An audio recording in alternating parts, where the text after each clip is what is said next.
Hello, mayong hapon. Ani usab ang inyong simpleng ina.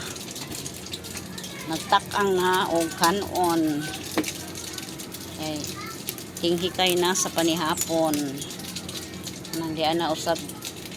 Diyan na sad kita sa abuhan or kusina. Ani siya. Mga kasimple.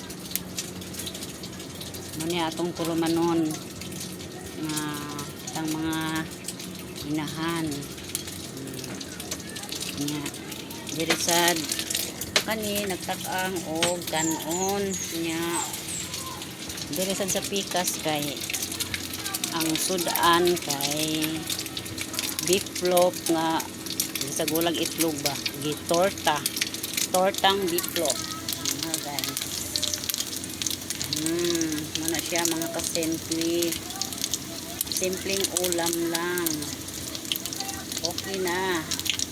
Beef loaf na nilagyan ng itlog. Dalawang itlog lang na. At saka dalawang beef loaf. Dalawang lata ng beef loaf.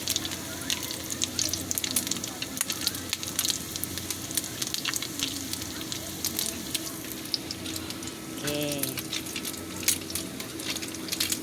Nanggihikay na ron ang tanan no. Itang mga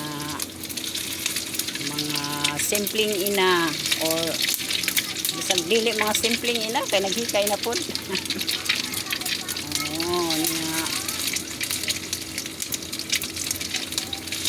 Okay, magbaybay na muna para maghugas na putas mga plato. Okay guys, mga simpleng ina, bye bye everyone.